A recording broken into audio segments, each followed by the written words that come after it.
Всем привет! С вами сегодня я, журналист «Кактус Медиа» Бернет Уланова. Сегодня у нас в гостях главный редактор «Эксклюзив KG», блогер и отец девочки и мальчика Семетей Мамбеков. Мы с ним будем сегодня говорить о том, как воспитать девочку счастливой, здоровой, независимой.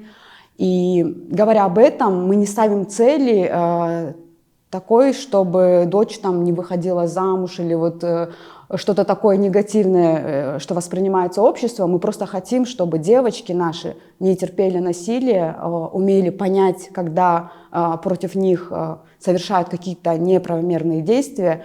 И, наверное, все идет с семьи, с детства, поэтому мы посчитали нужным, важным говорить об этом с родителями, в частности с отцами, потому что в обществе часто вину перекладывают на женщин, на матерей, на жен. И поэтому мы решили показать нашим дорогим читателям, зрителям о том, что есть хорошие папы, и о том, какой вклад они делают в воспитание своих детей. Приветствую вас. Вас, как журналиста, медийную личность, волнует то, что происходит с женщинами в Кыргызстане. Участились случаи насилия, мы стали больше об этом говорить, писать, и, к сожалению, пока картина не сильно меняется, но, по крайней мере, мы начали об этом говорить в открытую. Да, вы совершенно правы. Согласно статистике, Кыргызстан третий раз подряд занимает первое место в Центральной Азии как самая опасная страна для женщин, к сожалению. Ну, не уверен, что в других странах Центральной Азии ситуация лучше, просто у нас, наверное, СМИ более часто стало говорить, да, общество более прозрачное, и многие выявленности случаи, больше. Да, начали выплывать наружу, но тем не менее тенденция очень тревожная. Я бы сказал, вопрос насилия, семейного насилия у нас перерос в категорию национальной безопасности, потому что если так будет продолжаться, то под угрозой судьба целой нации. Я совершенно не преувеличиваю, потому что мы совсем недавно сняли большой фильм расследования, называется «Изрезанные души. Домашнее насилие в Кыргызстане», и очень глубоко эту тему изучили. Сделали интервью со многими респондентами, попытались узнать причины, почему такой всплеск, и что нужно для этого делать, и выявили огромную массу проблем, и почему этот вопрос у нас не решается. Изначально мы задались вопросом, почему в Кыргызстане, кыргызский народ является носителем кочевой демократии. Всю жизнь у нас женщины были уважаемыми, почитаемыми, да? И там во всей Центральной Азии только у кыргызов были женщины-правители, да? Всегда принимали участие в формировании общественно-политической повестки дня. Там, это и Курманджан Датка, это и Каныкей, и Чирды, и Кыссайкал. Да? То есть вся наша история, эпосы, все связано с женщинами. И в какой момент так получилось, что вдруг кыргызы стали такими насильниками, поборниками там, мужчин против женщин? Да? Мы выявили массу проблем. Одна из проблем, естественно, отсутствие должного образования. Вторая проблема, мы взяли самые громкие кейсы. Вот, когда сотрудник 9-го управления ГКНБ, да, убил женщину и 2 ее детей. Вот, вопиющий случай там, с отрезанным носом и ушами. Да, убийство Бурулай. Ну и все эти кейсы мы посмотрели. И все вот эти насильники оказались примерно одного года рождения. С 85 по 88 года. И мы эту закономерность выявили и поняли, что это связано с тем, что Союз развалился, и многие родители уехали в миграцию, и детей оставили бабушкам, тетям, дядям, в общем, тем людям, которые, к сожалению, не дают то полное воспитание, которое дают родители. Да? И у них не было формы модели семейного поведения, они видели насилие у себя в семье, каждый ребенок видел насилие в семье, и это смоделировал свою семью. Второе, к сожалению, это связано с излишней арабизацией. Не путать с традиционным исламом. В традиционном исламе женщина тоже почитаемый человек и очень уважаемый, который совсем нельзя трогать. А вот с этими неформальными течениями ислама, по которому женщина является не больше, чем вещью, которая должна просто быть вещью для мужчины, обслуживать его, и только на этом ее роль заканчивается. И вот эти поборники... Вы про закрытые группы сейчас говорите. Да, вот про нетрадиционные группы, про последователей нетрадиционных групп ислама, которые вот такое... Исковеркали религию. Исковеркали религию и по-своему трактуют. Каждый из них вот по-своему трактует. И третье — это абсолютно безнаказанность, огромные пробелы в законах. Да? Мы побеседовали с сотрудниками МВД, они говорят, что у них нет достаточных форм реагирования, законных форм реагирования. Например, муж побил жену. Сейчас по нынешнему законодательству только суд может его лишить, сделать ему административный арест. Да? Раньше, если милиция сама, вот муж побил жену, его сразу посадили на 15 суток, то сейчас оказывается только суд. Суды завалены делами, она жалуется в милицию, милиция передает в суд, суд только через 30 дней принимает решение об административном аресте. За 30 дней они уже помирились, уже сидят дома, пьют чай, приходит милиция, вот суд решил вас арестовать. Он по новой обозлился, вот оказывается этот, и по новой этот скандал. То есть оперативного реагирования нет. И самое главное, общество само не задействовано в том, чтобы снизить насилие в семье. То есть в селах аксакалы, уважают там, депутаты местных кеңешев, да, те, кто имеет авторитет, должны постоянно проводить вот эту работу, говорить, что нельзя заниматься семейным насилием. У нас одна жертва говорит: меня муж выволакивает на улице, избивает при соседей, и целая улица стоит и молчит. Просто как будто ничего не происходит. Ни один старейшина не подошел, ни один сосед не подошел. Что ты делаешь? Нельзя, ты что? Это же жена, мать твоих детей. Да? Просто полное безразличие. И вот общество не участвует вот в этом образовательном. И последнее — это отсутствие психологов. Это, наверное, везде там такая проблема, и среди наркозависимых, и среди семейного насилия, когда вообще по закону у нас, когда насильник попадает в место изоляции, к нему должен приходить психолог и с ним разговаривать, ему говорить, почему ты это сделал, да, выявить его какие-то травмы, объяснить ему, что это нельзя, да, провести полноценную беседу. Ничего этого не делается, все пущено на самотек. Вот сейчас две главные вещи, которые у нас в обществе надо обратить внимание, это семейное насилие и детская наркомания. Это вопрос национальной безопасности. Я уверен, если Госкомитет нацбезопасности, он сейчас занимается всем, абсолютно всем, чем можно, да, обратит на это внимание, во главу угла поставит борьбу с семейным насилием, то какие-то положительные тенденции должны пойти. Я вот уже через соцсети, через свои издания призывал, чтобы высшее руководство, высшее политическое руководство страны на это обратило внимание. И вот когда мы говорим о насилии, часто вся ответственность как-то оказывается у женщин. Женщины должны были вести себя так или иначе, женщины должны были своих сыновей там воспитать так или иначе. Хотелось бы спросить у вас вообще, что должны делать отцы мальчиков? В чем их ответственность, чтобы их сын вырос адекватным, чтобы он не был насильником, чтобы он уважал людей и женщин наравне в целом. Потому что у большинства людей есть такое как бы внутреннее отношение к женщинам, что женщина чем-то хуже, ниже. Ну, муж сказал, сделай. Вот это же с детства, с семьи идет. Да, вы абсолютно правы, что такая тенденция есть. Например, мы выпустили интервью одной из пострадавшей, и она набрала огромное количество просмотров, но больше всего нас опечалило это комментарии. В комментариях все пишут: ты сама виновата, должна была так себя вести, так себя вести. Муж ее избивал каждый день, чем можно, молотком, там, вилами, все, что под руку попадется. Это вообще страшная история. И в комментариях, более 1000 комментариев написали, что женщина сама виновата. Это просто вот уму непостижимо. Что должны делать отцы мальчиков? В первую очередь матери мальчиков. Вот, я вижу тревожную тенденцию, когда мать воспитывает дочь и сына, и уже тогда прививает дочери такую риторику.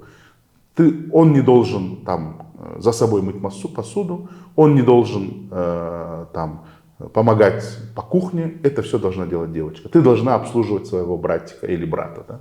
Уже там модель семьи показывает, что она уже прислуживающий человек. Но так не должно быть. Должно быть равномерное распределение труда. Покушал, помой посуду, от этого ничего не случится. Я, например, в детстве вырос и сам за собой мыл посуду, и ничего, в этом ничего нет такого. Отцы мальчиков, что они должны делать? Вот я говорю про матерей, да, которые должны вот эту модель, конечно, убрать. У меня очень у многих знакомых. Отцы мальчиков, безусловно, должны воспитывать в стиле уважения женщин, говорить, что вот есть мать, есть бабушка, есть сестра, это самое. Нет, смотрите, вы говорите про то, что матери должны. Матерям это сложно сделать, потому что потом придет, как бы им придется отвечать за это, то, что дочь чего-либо там не умеет, и общество этим живет. И отцы тоже должны принимать какое-то равное отношение в этом, что нет, доча, не только твоя ответственность там, мыть за собой посуду, брат тоже за собой должен мыть, раз. А во-вторых, вот вы привели пример, что отец должен говорить, вот у тебя есть бабушка, мама, сестра, ты должен уважительно относиться к женщинам. Мне кажется, это чуть-чуть неправильная риторика, когда мы приводим пример, что вот эта чужая девочка, она такая же, как твоя сестра, ее тоже не надо трогать, обижать. А в целом, что девочка, она человек, имеет все права, которые имеешь ты, и ты не имеешь права там, обижать ее, руку поднимать, что-то говорить ей неприятное. Я только начал, что вот бабушка, сестра, потому что это же внутри семьи. Да. Я не говорил, что к чужой девочке должно быть другое. Я сейчас до этого дошел. Что касается ответственности матери, что она будет нести ответственность, уже неправильно. Но в семье несут ответственность оба.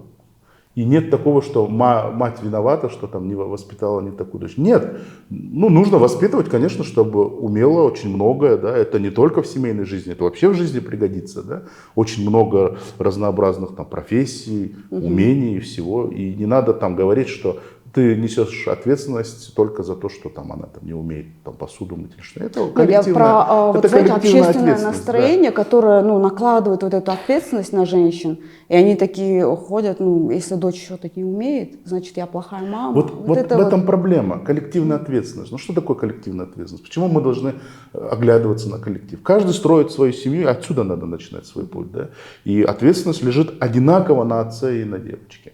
Теперь касательно чужих девочек. Да, конечно, это после того, как в семейной модели мальчик увидел это, потом, естественно, это перекладывается на одноклассниц, в детсаду, да, во дворах на девочек, да, что нельзя обижать, нужно наоборот защищать, нужно уважать, что нету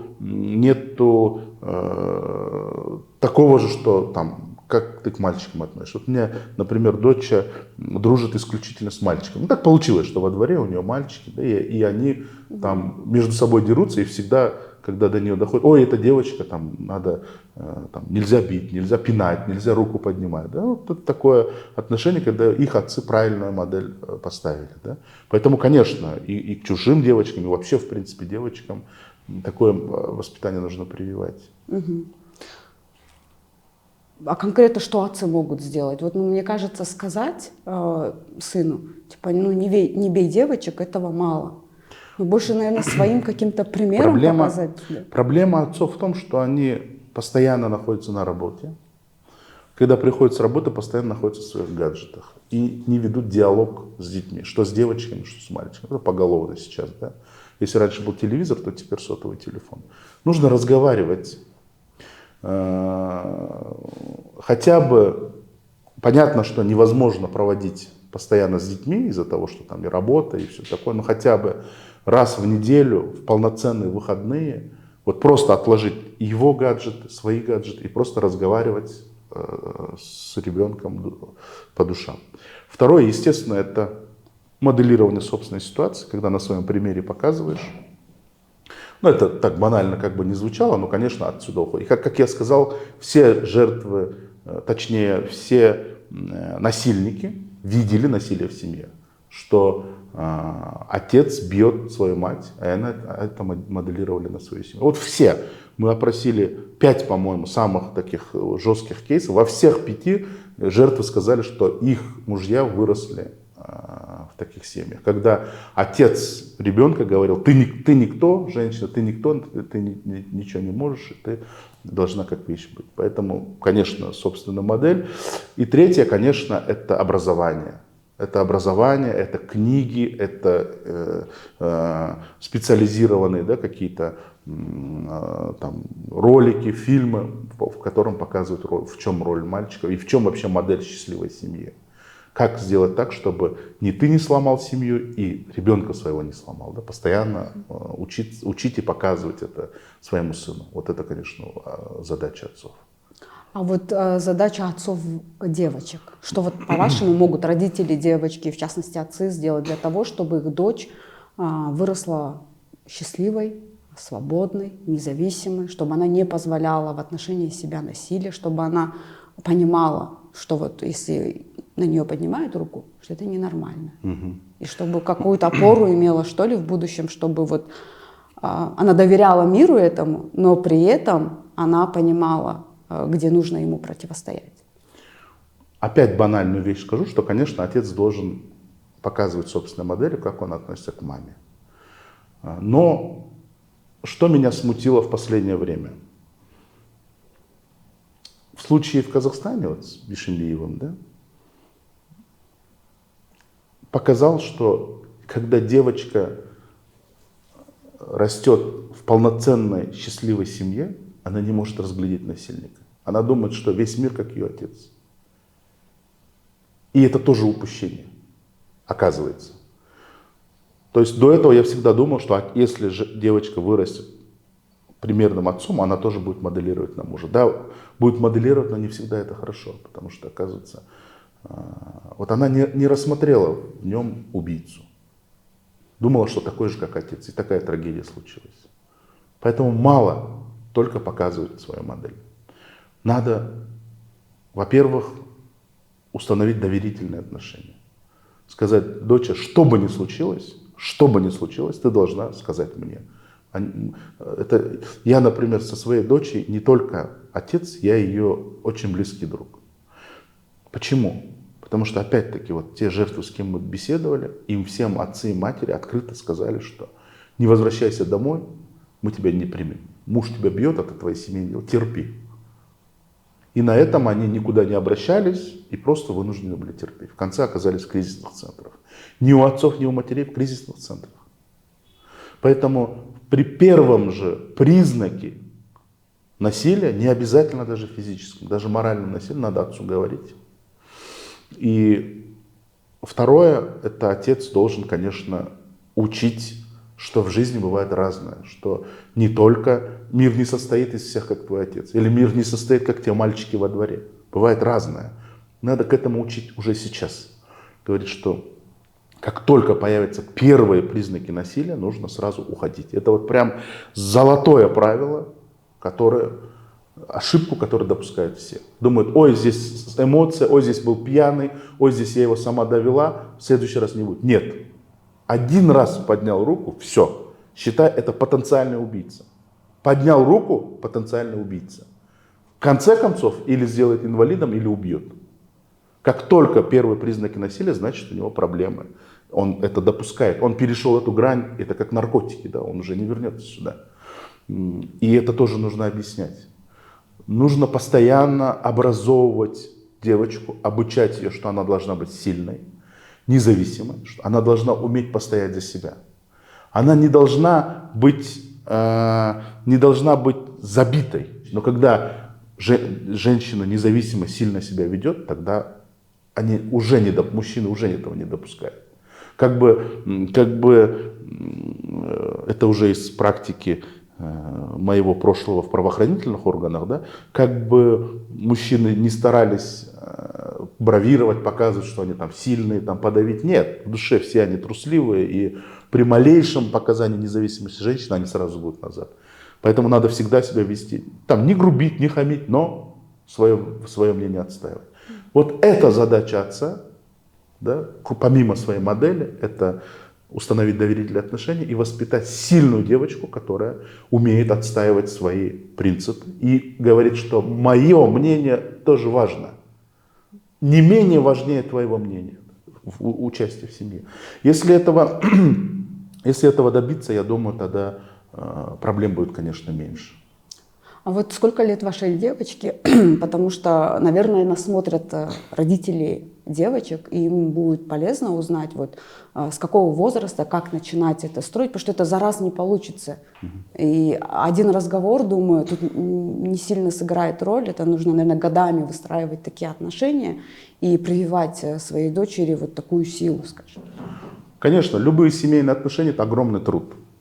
Это не так, что женился, родил детей, и у тебя счастливая семья. Нет, это кропотливый, тяжелый труд, потому что у всех у нас характер, у всех у нас перепады настроения, все мы там, ну где будем вымещать? На чужих не выместишь, только все вот, приносим домой. Все приносим домой, да. Поэтому, чтобы выстроить модель счастливой семьи, где твои дети будут сильными, независимыми, это гигантский труд. Это каждодневный, кропотливый труд, когда ты жертвуешь собственными эмоциями, жертвуешь там, гаджетами, жертвуешь свободным временем и просто это вкладываешь в детей, да, жертвуя собственным временем. Моей дочери 7 лет. У нас доверительные, дружеские отношения начались, как только у нее, там, это, наверное, с 4-5 лет начался, ну, такой, как сказать, первый разум, когда уже начала понимать, различать, да, что как. Когда можно было уже на диалог какой-то осознанный. Да, уже когда можно было идти на диалог, уже тогда началось, да, уже тогда мы вот разговариваем, что у нее в школе, как у нее там друзья ведут, как, точнее с детсада все началось, да, какие-то разборки в детсаде у нее были, потом в школе первая оценка, первая радость, все это мы встречали вместе. Потом, ну, может быть, я не знаю, я немножко идеализирую, но это лично моя позиция, когда я, например, всегда стараюсь что-то там в зарубежной командировке ей привезти, сделать приятный сюрприз. Просто не обязательно в празднике принести цветы ей и маме, да, и показать, что вот мое внимание такое, да. И просто вот там куда-то вышел купить какую-то книжку, купить что-то интересное, да, чтобы она почитала, узнала, да. Ну, такое повышенное внимание к дочери, вот. И все это привело, но это надо, чтобы исходило от души. Все мы любим детей, и мы должны их любить, ну вот, просто вот от души должны исходить. Вот знаете, тяжело с ребенком выстроить, наверное, какой-то контакт, диалог, если это его долгое время не делал. И вот сейчас посмотрел интервью ваши, там, психологов каких-то, и отец понимает, что вот да, я должен вкладываться в какие-то отношения с дочкой, чтобы у нее в будущем было все хорошо. Вот с чего такому отцу начать? Если он до этого вот был весь, там, не знаю, в работе, в каких-то других заботах, или просто не думал, что это важно. Ну вот растет ребенок, растет, типа, ну, маленькая еще. А тут она понимает, что она вырастает, и важна его включенность прямо сейчас. Начать общаться с ней как-то, и вот с чего начать отцу? Мне сложно на этот вопрос ответить, потому что я сам в такой ситуации не был. Но я думаю, что он должен просто оценить, сколько времени он отсутствовал. Ну, допустим, отсутствовал 5 лет. И, конечно, за одним диалогом ты ее не вернешь. Тебе как минимум эти же 5 лет надо, надо быть готовым к тому, что это большой труд. Ну, в первую очередь узнать ее интересы. И участвовать в ее интересах максимально.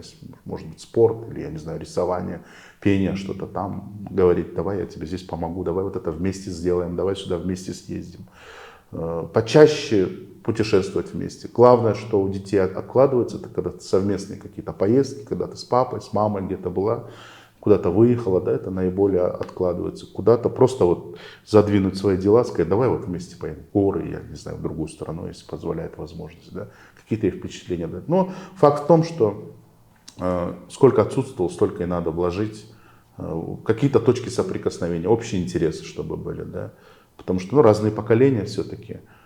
И потом уже постоянно, и уже когда установятся доверительные отношения, уже когда в точках соприкосновения какой-то, потом уже говорить свою мудрость, свой опыт, передавать потихоньку, не транслировать. Потому что, удивительно будет, если отсутствовал, потом пришел и начал учить морали. Конечно, это сразу вызовет какое-то противодействие, да, вызовет, скажет. То есть учительским тоном не говорить? Нет, нет, конечно, нет. Это надо все в рекомендации. А давай, может быть, лучше вот так.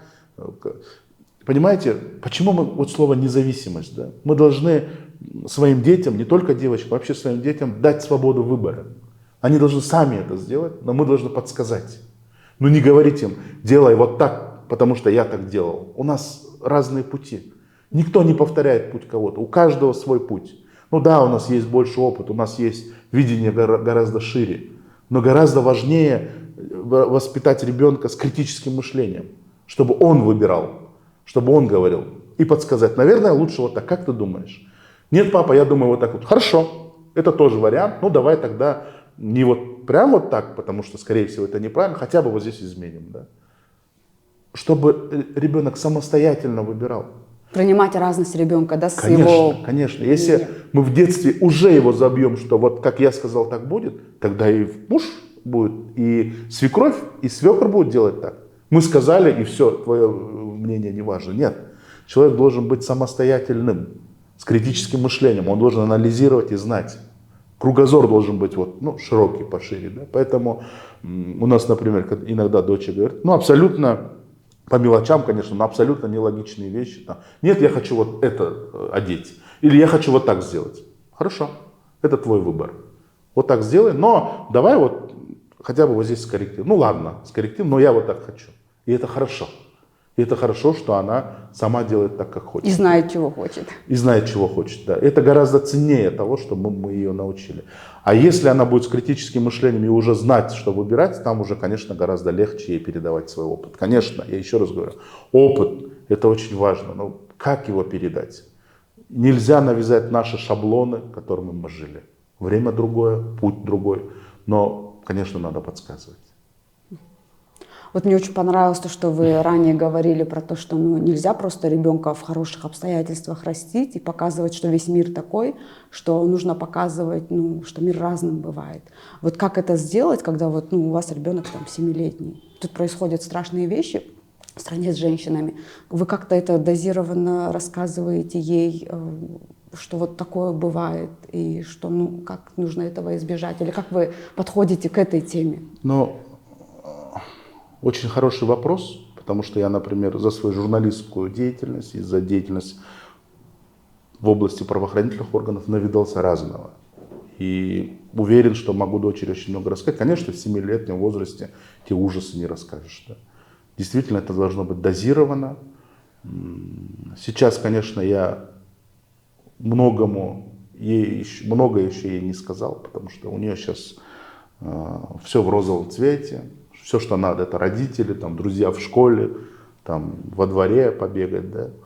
Но когда придет момент, чуть-чуть постарше будет, конечно, дозированно буду рассказывать. И я думаю, не только родители должны говорить. Конечно, родители это важно, не только родители, это должно быть образование. Вот мы, как журналисты, да, постоянно бьемся над темой сексуального образования. Оно звучит, конечно, так, но это очень важно, да. Скажем, уж полового, да, воспитания? Полового воспитания, да. Вот об этом говорим, и тут же противодействие какой-то маргинализированной группы, которые говорят, что это шаблоны Запада, что мы продвигаем какие-то нетрадиционные ценности, абсолютно не разобравшись в сути. И Министерство образования, например, не может принять полноценного решения только на этом хайпе. Хотя весь мир, прогрессивный мир уже к этому перешел. Потому что мы родители, мы не педагоги. И в воспитании ребенка должны принимать участие не только мы. Это и учителя, это и психологи, это профессионалы своего дела. Мы только можем показывать модель и давать свой опыт, который мы имеем. Это хорошо, если папа журналист или милиционер, который это все видел. Да?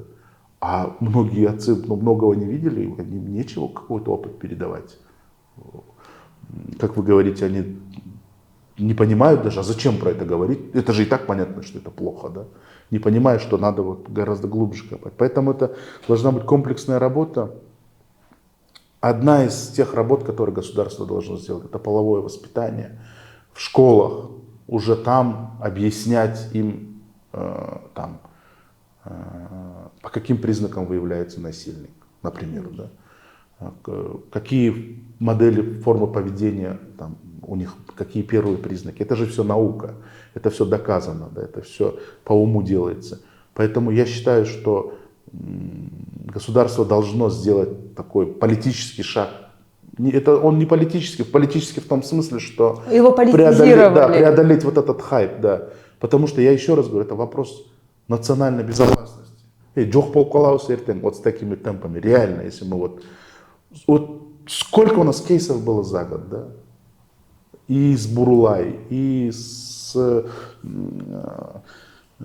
отрезанными ушами, и вот убийство беременной, и вот там, в общем, не хочется все это говорить на этот, чтобы лишний раз, но до сих пор это все продолжается, до сих пор это продолжается. Это не решить только вопросом общественного резонанса, нужен научный подход, поэтому я думаю, государство такой шаг должно сделать. Если оно не сделает, конечно, задача тогда родителей усиливается. Образовывать, самообразовывать это. Да. Может быть, нужно, я не знаю, находить каких-то педагогов. И вот как мы отдаем на английский язык, как мы отдаем на пение, или, я не знаю, или на тайквондо, точно так отдавать педагогам, которые будут объяснять им о особенностях семейной жизни, да, об особенностях полового воспитания. Ну вот такое. В общем, образование должно быть полноценным, и все мы должны принимать участие в этом, не только родители. Да, отсутствие подхода скажем, каких-то органов и ведомств подводит к тому, что родители должны сами вдвойне быть включенными в этот вопрос. Мы, наверное, включены, потому что мы работаем в этой сфере, а есть родители, которые, да, далеки от этой темы. Да, и вопрос, как родители к этому подтолкнуть. Вот как в регионах подтолкнуть к этому родителей, что вы должны своих девочек вот там образовывать, я не знаю, находить им ролики в интернете, покупать им соответствующие книги, там в какой-то социум окунать, где об этом говорится. Вот как их подтолкнуть? Кто это должен родителям сделать? Кто должен родителей подтолкнуть? Вот большой вопрос. Тут еще встает вопрос кыргызского языка, потому что на кыргызском языке контента меньше про это, и книг меньше, и приходится родителям что-то там переводить. И если родитель сам не владеет русским или английским языком, то ему тяжело, конечно. Не только мало, практически получается, нет. Слой за слоем выходят новые проблемы. Да, вот такие проблемы, и все это на фоне, как я уже сказал, там вот этого нетрадиционного ислама, все это на фоне пропаганды насилия в интернет-пространстве, да, все это на фоне всего этого негатива, и как это все перебороть, это огромный пласт работы, который, я еще раз говорю, по силам только государству. Но на это нужна воля высших руководителей.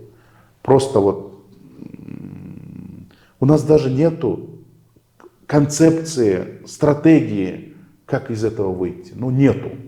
Вот какие комплексные меры предпринять? Ведь не только кнутом, да, у нас как пожар возник, бежим тушить, да, там, ой, убил, надо его посадить, все. Никакой профилактики, абсолютно никакой профилактики не происходит. Ни со стороны госорганов, ни со стороны, как я уже сказал, там, аксакалов, старейшин, депутатов, да, вот с трибуны говорят, больше политические очки наберут, не предлагают никаких путей решения, да. Но почему бы не разработать целую программу и постепенно к этому не двигаться, да, шаг за шагом. Это тоже большая работа. Даже не начали же ее делать. Если мы упомянули про религию, наверное, важно, чтобы и духовное управление мусульман Кыргызстана официально работало в этой области, скажем, чтобы они какие-то правильные, относящиеся к традиционному исламу ценности прививали, а не то, что проповедуют в закрытых каких-то группах. Это вообще отдельная проблема. Я как-то делал интервью с руководителем пресс-службы Духовного управления мусульман Кыргызстана, который на пальцах объяснил, как в религии относятся к женщинам. И вот он сказал, что ударить женщину – это огромный грех. Это просто вот дорога в ад открывается, и все, ты туда сразу ушел, как только ты проявил первое насилие. Да? И там навязывать свои правила, там, использовать ее, все это в религии прописано, что все это кудайга жакпаган дерсе, вещи, которые не нравятся Богу. Да? И, конечно, и тогда вот я ему сказал, ну, может быть, когда официальные там проповедники в мечетях говорят, собирают там миллионную аудиторию, может быть, 10 минут уделить этому, 10 минут в этой проповеди сказать о роли женщин. Да? Там, о многом же они говорят, просто 10 минут в день. Этого хотя бы было бы достаточно. Может быть, с этого начать. Он согласился, да, вот надо действительно с этого начать. Я не знаю, как сейчас эта работа проводится, но факт в том, что у них большая аудитория, и они могли бы, конечно, в этом принять. Но еще раз говорю, если у нас светское государство, да, религия не вмешивается в государство в религию, но просто совместно, если поработать государство с религией, это было бы вообще классно. Да. Спасибо большое за интервью.